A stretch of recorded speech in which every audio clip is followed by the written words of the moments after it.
জানিয়ে দেব আমাদের হাতে পাওয়া বাংলাদেশের সর্বশেষ গুরুত্বপূর্ণ আপডেট সংবাদ। শুরুতেই জানিয়ে দিচ্ছি সংবাদ শিরোনাম।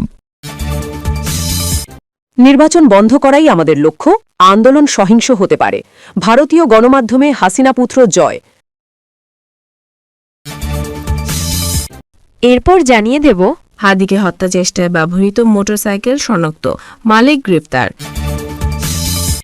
আরও জানিয়ে দেব নেত্রকোনায় একই গ্রামে 3 স্থানে অগ্নিকাণ্ড। আশঙ্কা করছি হাদির মতো এরকম ঘটনা আরও ঘটতে পারে, মন্তব্য মির্জা ফখরুলের।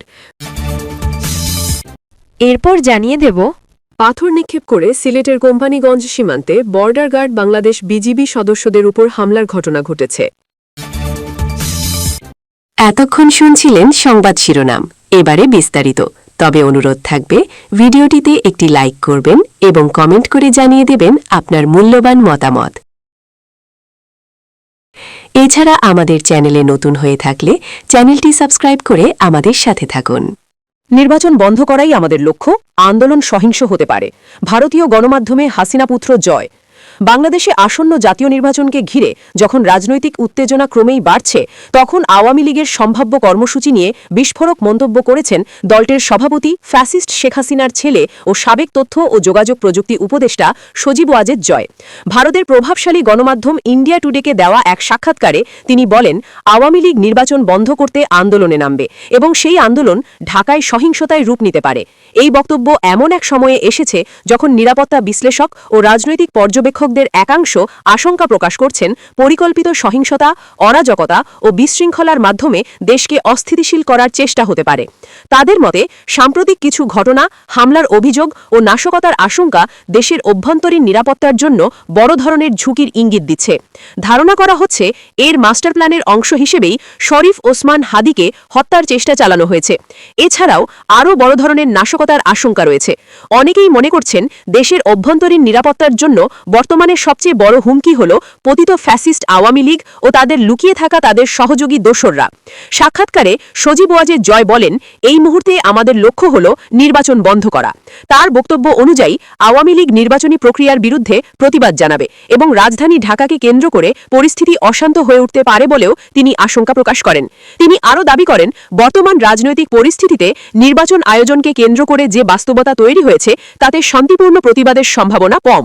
জয় বলেন, আওয়ামী লীগ নির্বাচন বন্ধ করতে প্রতিবাদ করবে এবং সেটি ঢাকায় সহিংসতায় রূপ নেবে। ভারতীয় সংবাদ মাধ্যমে দেওয়া এই বক্তব্য প্রকাশে আসার পর বাংলাদেশের রাজনৈতিক অঙ্গনে তীব্র প্রতিক্রিয়া দেখা দিয়েছে। বিরোধী দলগুলো জয়ের মন্তব্যকে পরিকল্পিতভাবে নির্বাচন বানচালের ইঙ্গিত হিসেবে দেখছে এবং এটিকে গণতান্ত্রিক প্রক্রিয়ার জন্য হুমকি বলে আখ্যা দিচ্ছে। রাজনৈতিক বিশ্লেষকদের মতে একজন প্রভাবশালী রাজনৈতিক পরিবারের সদস্যের এমন প্রকাশ্য মন্তব্য নির্বাচনের আগ মুহূর্তে পরিস্থিতিকে আরও উত্তপ্ত করে তুলতে পারে। তাদের মতে এই ধরনের বক্তব্য প্রশাসন ও আইন শৃঙ্খলা রক্ষাকারী বাহিনীর জন্য বাড়তি চাপ ও চ্যালেঞ্জ তৈরি করবে। হাদিকে হত্যা চেষ্টায় ব্যবহৃত মোটরসাইকেল শনাক্ত, মালিক গ্রেফতার। ইনকিলাব মঞ্চের মুখপাত্র ও ঢাকা ৮ আসনের স্বতন্ত্র প্রার্থী শরীফ ওসমান বিন হাদিকে হত্যা চেষ্টায় ব্যবহৃত মোটরসাইকেল শনাক্ত করা হয়েছে। সেই সঙ্গে মোটরসাইকেলের মালিককে গ্রেপ্তার করেছে র্যাপিড অ্যাকশন ব্যাটালিয়ন র্যাব। রোববার ৪ ডিসেম্বর রাজধানীর মোহাম্মদপুর থেকে তাকে গ্রেপ্তার করা হয়েছে বলে জানিয়েছে র্যাব। বিষয়টি নিশ্চিত করেছেন র্যাবের লিগ্যাল অ্যান্ড মিডিয়া উইংয়ের পরিচালক wing commander MZM Intekhab Chowdhury. RAB জানায় রাজধানীর মোহাম্মদপুর এলাকা থেকে আব্দুল হান্নানকে গ্রেপ্তার করা হয়। পরে তাকে পল্টন থানা পুলিশের কাছে হস্তান্তর করা হয়েছে। ওসমান হাদিকে হামলায় ব্যবহৃত মোটরসাইকেলটির নম্বর 546375 বলেও জানায় র্যাব। গ্রেপ্তারকৃত হান্নানের বাবার নাম মোহাম্মদ আবুল কাশেম, তার বাড়ি চাঁপাইনবাবগঞ্জে। র্যাব আরও জানায় হামলার ঘটনায় হান্নান সরাসরি জড়িত কিনা তা তদন্ত করে দেখা হচ্ছে। এদিকে শনিবার ১৩ ডিসেম্বর রাতে শরীফ ওসমান হাদির চিকিৎসায় গঠিত মেডিকেল বোর্ড থেকে একটি বিবৃতিতে জানানো হয় এভারকেয়ার হাসপাতালের ক্রিটিক্যাল কেয়ার ইউনিটে ভর্তি আছেন তিনি। মেডিকেল বোর্ড জানায় ওসমান হাদির শারীরিক অবস্থা এখনও আশঙ্কাজনক। মস্তিষ্ক মারাত্মকভাবে ক্ষতিগ্রস্ত হয়েছে, ফুসফুসে ইনজুরি বিদ্যমান, তবে তার কিডনির কার্যক্ষমতা বর্তমানে ফিরে এসেছে। বিবৃতিতে মেডিকেল আরও জানায় গুলিবিদ্ধ ওসমান হাদির মস্তিষ্ক মারাত্মকভাবে ক্ষতিগ্রস্ত হয়েছে। যেহেতু সার্জিক্যাল হস্তক্ষেপ সম্পন্ন হয়েছে তাই বর্তমানে তাকে কনজারভেটিভ ম্যানেজমেন্টে রাখা হয়েছে। ব্রেন প্রোটেকশন প্রোটোকল অনুসরণ করে প্রয়োজনীয় সব সাপোর্ট চালু থাকবে। শারীরিক অবস্থা কিছুটা স্থিতিশীল হলে পুনরায় ব্রেনের সিটি স্ক্যান করা হতে পারে।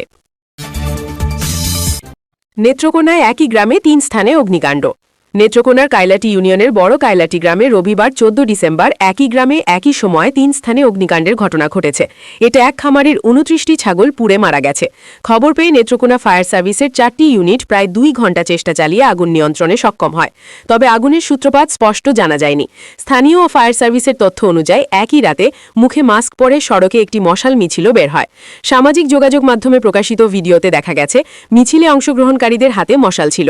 মিছিলের পাশাপাশি ব্রাদার্স খামার, মিল্লাতের বাড়ি এবং একটি বোনের ঘরে আগুন লেগেছে।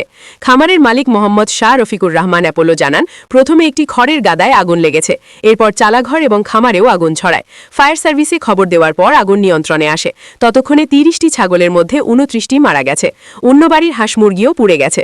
তিনি দাবি করেন, এই আগুনে প্রায় 20 লাখ টাকার ক্ষতি হয়েছে। ফায়ার সার্ভিসের স্টেশন মাস্টার খানে আলম খান বলেন, 3টি ঘর পুড়েছে, একটি বোনের চালাঘর ও একটি টিন শেড। প্রাথমিকভাবে 6-8 লাখ টাকার ক্ষতি হয়েছে, তবে বিস্তারিত তদন্ত চলছে। প্রাথমিক ধারণা বিড়ির অবশিষ্টাংশ থেকে আগুনের সূত্রপাত হয়েছে। কাইলাটি ইউনিয়নের চেয়ারম্যান মোহাম্মদ নাজমুল হক বলেন, এটি একটি পরিকল্পিত নাশকতা। 3 স্থানে একই সময় আগুন লাগা সাধারণ ঘটনা নয়। তিনি নাশকতাকারীদের দৃষ্টান্তমূলক শাস্তির দাবি জানান। নেত্রকোনা মডেল থানার ওসি তদন্ত চম্পক দাম বলেন, একটি মিছিল হয়েছে, তবে তা ভদ্রপাড়া গ্রামে। কাইলাটিতে মিছিলের কোনো তথ্য পায়নি, তবে অগ্নিকাণ্ডের খবর পাওয়া গেছে এবং এ বিষয়ে তদন্ত চলছে। আশঙ্কা করছি হাদির মতো এরকম ঘটনা আরও ঘটতে পারে, মন্তব্য মির্জা ফখরুলের।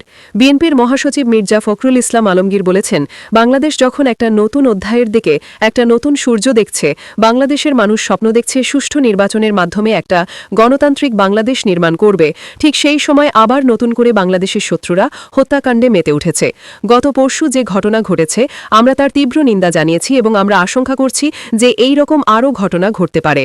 রোববার 14 ডিসেম্বর সকালে রাজধানীর মিরপুর শহীদ বুদ্ধিজীবী স্মৃতিসৌধে শহীদ বুদ্ধিজীবীদের প্রতি শ্রদ্ধা নিবেদন শেষে এসব কথা বলেন তিনি।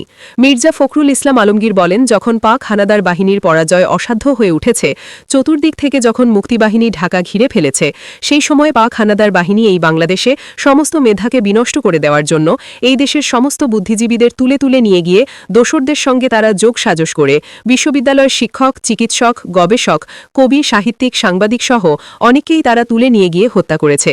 এভাবেই আমরা আমাদের সর্বশ্রেষ্ঠ সন্তানদের হারাই। এটা একটা পরিকল্পিত হত্যাকাণ্ড। তিনি বলেন, বাংলাদেশকে সম্পূর্ণভাবে মেধাহীন করে দেওয়ার জন্য এই হত্যাকাণ্ডটা ঘটানো হয়। আজকে আমাদের এই দিনে বারবার আমরা সেই কথা মনে করি। একইভাবে আমরা সবাই জানি যে 2024 সালে আমাদের সন্তানদের গণহত্যা করা হয়েছে। আজকে বাংলাদেশ যখন একটা নতুন অধ্যায়ের দিকে, একটা নতুন সূর্য দেখছে, বাংলাদেশের মানুষ স্বপ্ন দেখছে সুষ্ঠু নির্বাচনের মাধ্যমে একটা গণতান্ত্রিক বাংলাদেশ নির্মাণ করবে, সেই সময় আবার নতুন করে বাংলাদেশের শত্রুরা এই হত্যাকাণ্ডে মেতে উঠেছে। গত পরশু যে ঘটনা ঘটেছে, আমরা তার তীব্র নিন্দা জানিয়েছি এবং আমরা আশঙ্কা করছি যে এই রকম আরও ঘটনা ঘটতে পারে। তিনি আরও বলেন, আমরা বাংলাদেশ জাতীয়তাবাদী দলের পক্ষ থেকে আমাদের নেত্রী, যিনি অসুস্থ, দেশনেত্রী খালেদা জিয়ার পক্ষ থেকে, আমাদের নেতা ভারপ্রাপ্ত চেয়ারম্যান তারেক রহমানের পক্ষ থেকে আমরা শহীদ বুদ্ধিজীবী স্মৃতিসৌধে এসেছি, শ্রদ্ধা জানিয়েছি। আমরা এই শপথ নিয়েছি যে আমরা যে কোনো মূল্যে বাংলাদেশের স্বাধীনতাকে রক্ষা করব, সার্বভৌমত্বকে রক্ষা করব এবং গণতান্ত্রিক অগ্রযাত্রাকে সামনের দিকে এগিয়ে নিয়ে যাব। পাথর নিক্ষেপ করে সিলেটের কোম্পানিগঞ্জ সীমান্তে বর্ডার গার্ড বাংলাদেশ বিজিবি সদস্যদের উপর হামলার ঘটনা ঘটেছে। মাদক কারবারিরা এ হামলা চালায়। পরিস্থিতি নিয়ন্ত্রণে আনতে ফাঁকা গুলি ছোড়ে বিজিবি সদস্যরা। শনিবার 13 ডিসেম্বর ভোরে উপজেলার উত্তর রনিখাই ইউনিয়নে ঘটনাটি ঘটে। জানা গেছে, মাদক পাচারের সংবাদের ভিত্তিতে শনিবার ভোর রাতে উপজেলার উত্তর রনিখাই ইউনিয়নের 4 রাস্তার মোড়ে ট্রলির লাইনে টহলে যায় বিজিবির সদস্যরা। ভোরে মাদক বহনকারী বেপরোয়া গতির একটি মোটরসাইকেলকে ধাওয়া করে বিজিবি সদস্যরা। এ সময় মোটরসাইকেলটি সহ 167 বোতল ভারতীয় মদ ফেলে পালিয়ে যায় মাদক কারবারিরা। অল্পক্ষণের মধ্যেই বিজিবি সদস্যদের লক্ষ্য করে 20-30 জনের মাদক কারবারিদের একটি দল পাথর নিক্ষেপ করে অতর্কিত হামলা চালায়। এক পর্যায়ে পরিস্থিতি নিয়ন্ত্রণে আনতে বিজিবি সদস্যরা 4 রাউন্ড ফাঁকা গুলি ছোড়ে পরিস্থিতি নিয়ন্ত্রণে আনে। এরপর হামলাকারীরা ঘটনাস্থল থেকে দ্রুত পালিয়ে যায়। ঘটনার সত্যতা যুগান্তরকে নিশ্চিত করেছেন বিজিবি 48 সিলেট ব্যাটালিয়নের কালাই রাগ বিওপির ক্যাম্প কমান্ডার নায়েক সুবেদার মোহাম্মদ আলমগীর। তিনি বলেন, সীমান্তে চোরাকারবারিরা মাদক পাচার করছে এমন সংবাদের ভিত্তিতে তাদের ধরতে গেলে তারা আমাদের উপর পাথর নিক্ষেপ করে হামলা চালায়।